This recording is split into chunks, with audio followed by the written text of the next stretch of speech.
everyone. This is Daily Inspiration. Nandito po muli ako para mag-share po muli ng salita ng Diyos about sa inyo. And I hope that you will be blessed through the Word of God. And this day, I just want to share about why should I pray when it doesn't seem like God hears my prayers. Bakit ako manalangin kung parang hindi rin ako dinidinig ng Diyos? So it's part sa ating human condition to struggle with a sense of God's silence and absence. Ito yung struggle natin para po bang wala ang Diyos? Para po ba na napakalayo ng Panginoon? Para po bang tahimik ang Diyos na hindi siya nakikialam?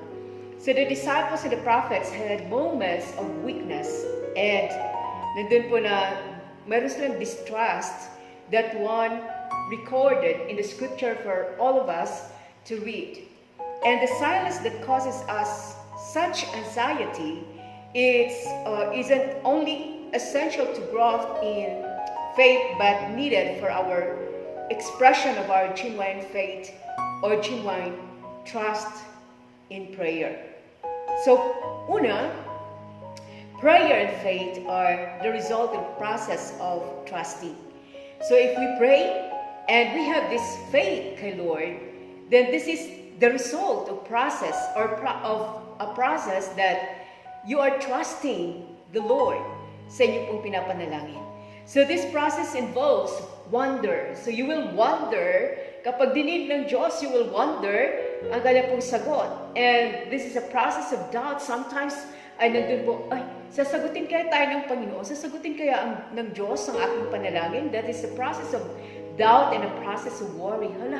Sasagutin kaya ng Panginoon? Or kakatagpuin kaya ng Diyos ang aking mga pangangailangan? So meron po ito yung process of trusting. In times like this is the process of you will wonder, sometimes you doubt, or you worry about sa inyo pong panalangin.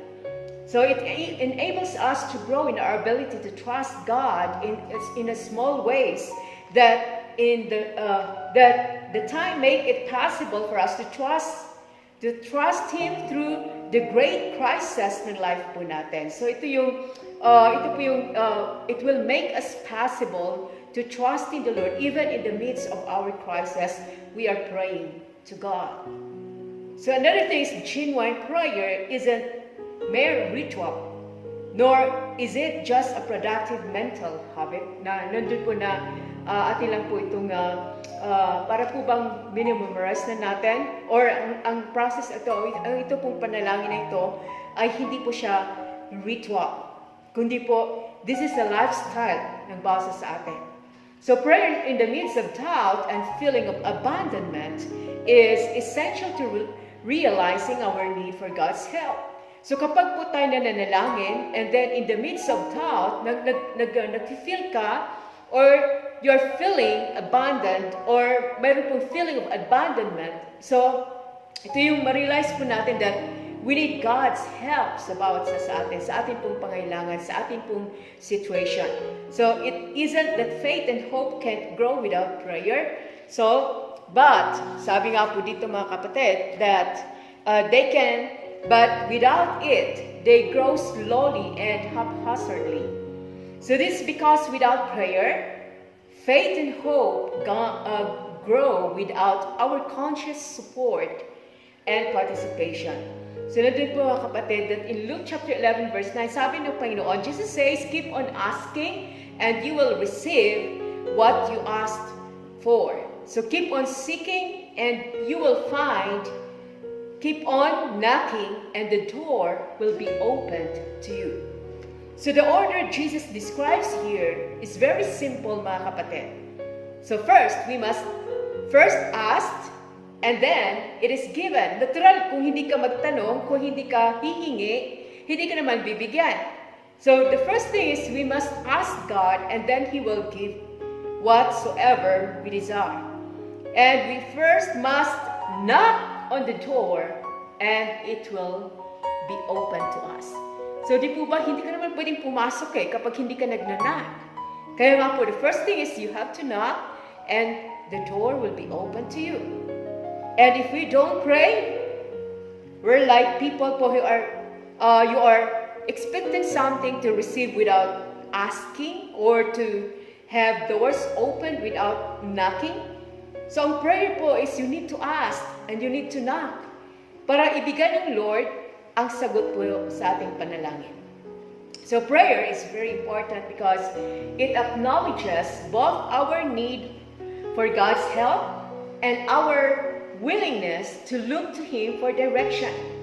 So kapag po tayo mananalangin, so you are needing God's help and you need or you are willing to look for Him, hanapin natin ng Diyos for the direction in life natin. Yan po ang panalangin. So if we don't consciously ask God for direction, so we will usually lack the vision to see opportunities when they appear. So kaya hindi natin nakikita yung mga oportunidad kasi nandun po na hindi po natin inaalaw ang Diyos or inaalaw siya to lead us into the right direction ng life po natin. Another is prayer nurtures vision and vision sustains patience and endurance. So ang atin pong pananalangin, it will nurture our vision and vision will sustain our patience and endurance. Kung wala po tayong vision, ay wala pong magsusustain sa atin. Or wala po yung po bang magpupush sa atin to endure in every crisis ng life natin. So very important ang panalangin. Dahil ito po yung nag-nurture sa ating pong vision. Sa bawat churches ay mayroon po tayong vision. Kasi pag walang vision ng church, wala po tayong tatamaan sa ating pong pagmimisyon, sa ating paglilingkod sa Panginoon. So we need that vision para iyon po yung ating pong map na matarget natin ang pinapagawa ng Diyos sa buhay po natin. So prayer nurtures vision and vision will sustain our patience and our endurance. Kung wala ang vision, kapatid, people perish. Yung nga po sinabi po sa Biblia na matay po ay masa-sidetrack kapag wala po tayong vision. So no wonder na sinabi po ni Isaiah spoke of the importance of having hope in God. Sa sitwasyon po natin ngayon, we need hope para sa ating Panginoon. Kaya sabi nga po sa Isaiah 40 verse 28 hanggang 31, sabi na, have you never heard? Have you never understood that the Lord is the everlasting God, the creator of all the earth? Then, He never grows weak or weary. No one can measure the depths of His understanding. And He gives power to the weak and strength to the powerless. Biruin po yung binigay ng Diyos sa atin. He will give power to the weak and the strength to the powerless. So even youths will become weak and tired, and young men will fall in exhaustion. But those who trust in the Lord will find a new strength. As we trust in the Lord, you will find a new strength that comes from God. Then they will soar high on wings like eagles, and they will run and not grow weary and not faint, mga kapatid. So even the strongest people po get tired at times. But God's power and strength never diminish. So mga makapangyarihang mga tao po ay napapagod din po yan sila. Napapagod din po sila. But God's power and strength will not or will never be diminished. Hindi ito nawawala, hindi ito nababawasan ang strength ng ating Panginoon. His strength is our source of strength. Kaya nga po na tayo po ay mag-connect sa Panginoon because the source of our strength is God.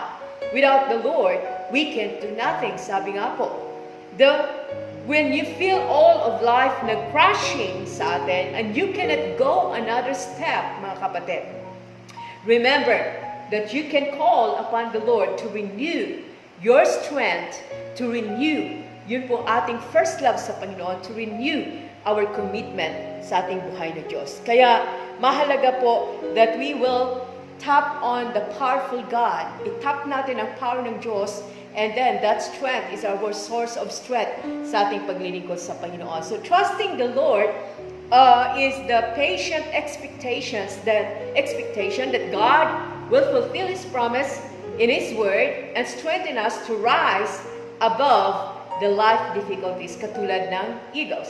So though yung ating faith po may be struggling or weak ang ating pong pananampalataya, so we have to accept His provision and care for us. Kaya kapatid, very important ang pananalangin. Kung hindi po tayo mananalangin, wala pong makapag-preserve sa atin. Only the prayer ang siya pong preservation po natin. Sa life natin, sa ating sitwasyon po natin mga kapatid, lalo na po uncontrolled natin ang sitwasyon ngayon. So it's only God who can control everything because God is powerful. God's power never diminish. Kaya nga po, palagi tayong mag-knock, palagi tayong mag-ask sa Panginoon, and God will fulfill ang kanyang promise sa atin. Kaya, they that wait upon the Lord shall renew their strength, and they shall mount up with wings as eagles. They shall run and not grow weary, and they shall walk and not faint. Kaya po, kapag natap natin ang strength ng Panginoon, so we have the strength of the Lord. Kaya nga po, maraming Kristiyano po ngayon na sila po'y nawawala. Kasi, na kung saan po hindi na nila natap o hindi na po nila natapik ang power ng Panginoon, which is our strength, which is the source of our strength. Kaya kapatid, sabi nga po na huwag tayong makalimot po sa pagtawag sa Panginoon para po humingi sa Kanya ng kalakasan. Kasi pag hindi po tayo nag-seek sa Panginoon, hindi tayo nag-knock, hindi tayo nag-ask sa Lord, so para po bang pinapakita mo sa sarili mo, kaya ko to, pero hindi natin po kaya, that even the strongest man of this whole world grow tired.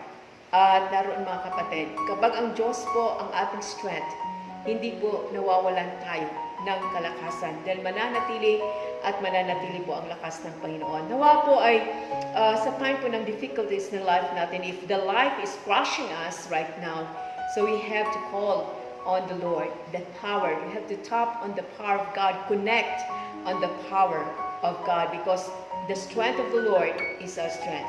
Amen. So yan po mga kapatid, nawa po ay na-bless po kayo sa message po ng Panginoon. God bless you all and happy Sunday sa bawat isa at kayo po ay pagpapalain ng Panginoon for this day. Salamat po. Ito po muli si Daily Inspiration.